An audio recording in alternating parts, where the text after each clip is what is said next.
Hello everybody and welcome to another video. Today I will be talking about a book series that I recently reread.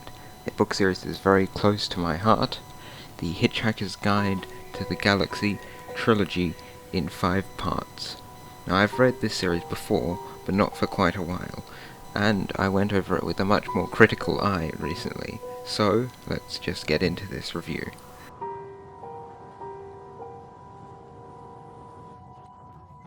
I don't have a heap to say about the first and original Hitchhiker's Guide to the Galaxy, other than that it's one of the best books ever. The comedy's great, the sci-fi is great, it all makes sense. It's a good plot. I like the writing style. A solid 10 out of 10, and my more critical, analytic reading of that has not changed my opinion of it at all. In fact, it might be higher. I might have highered my opinion of it.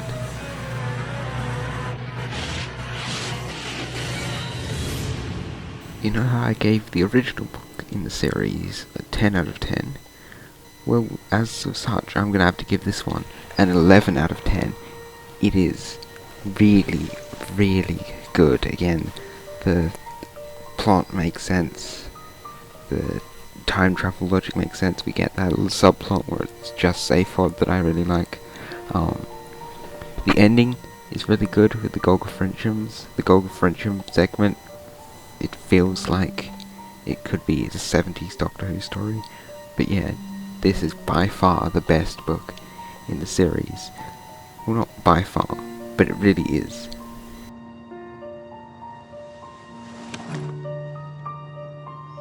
And now, Life, the Universe and Everything. And this is where, perhaps slightly controversially, I think the quality starts to downgrade a bit. Only a bit. It's still very good, it's just not quite as good as the prior books. I'd give it maybe an 8 or 9 out of 10. But, yeah, I feel it's mostly good. It's a good book with a few bad parts in it. The main problem I have with it is Ford's behaviour, because previously he seems like more active, whereas in this one he's really unenthused with trying to save the universe, which feels a bit more out of character. It feels like since Zaphod couldn't be with Arthur and Slutty Bartfast, they had to... Ford is basically taking his place. That's just what I think. But yeah, I do really like this one. I just don't think it's quite as good as the previous ones, which it's still better than almost every other book, but it's just not quite as good as its predecessors.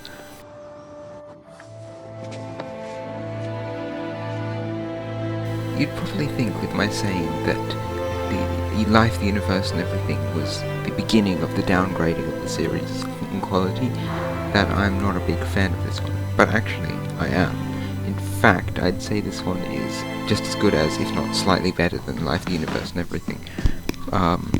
In the past, I didn't like it as much, but I like it much more now, with my now appreciating romance stories more now, even if Douglas Adams isn't that great of a romantic story writer.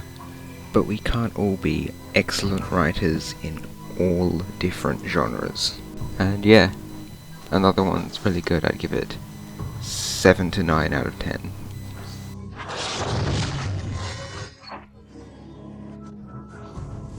And now, if you were looking forward to the real downgrade in quality, here it is. Mostly Harmless. It's really, really not a good book. It is, I would say, the opposite of Life, the Universe and Everything, which is a good book with a few bad bits. It is a bad book with a couple of good bits. It is, my copy at least, is 200 pages long, and out of those 200 pages, it takes about 100 pages to get to the actual main plot line of the story. And these 200 pages all build up to the final chapter, which is about 3 pages long. And yes, technically it does resolve everything in those 3 pages, but it resolves them really unfulfillingly, because there's only so much fulfillment you can get out of it being resolved within just 3 pages. And then it has the most depressing ending possible. And so, major spoilers, major spoilers. If you don't want it spoiled, go now. Everyone dies. The main characters, except Seyfod, who's been absent for the last 2 books, and Marvin, who's already dead, die. They all just die. It's really unfulfilling. Like, I don't have a problem with a story ending with all the main characters dying, like Rogue One, which the same thing happens. It's one of my favourite Star Wars movies, but it's not.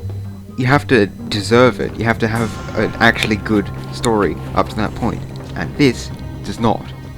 There are a couple of good aspects in it that, I don't know, I guess Ford's plot is probably the best part of it, and that's fine. It's just a really not a fun read. It's depressing, it drags a bit, and it's not fulfilling at the end. I really don't like Mostly Harmless. Yeah, so I'd give it maybe 3 out of 10 if I'm being generous. Yeah. And I'm not going to be talking about and another thing, because I don't count that as canon. I count the canonical ending of they all die in the explosion of the alternate planet Earth. And then another thing I don't like about Mostly Harmless is that all of the new revelations in it break a bunch of the previous canon, like the idea of beings from plural sectors being inherently unstable in hyperspace. Why does it only happen once within the entire story?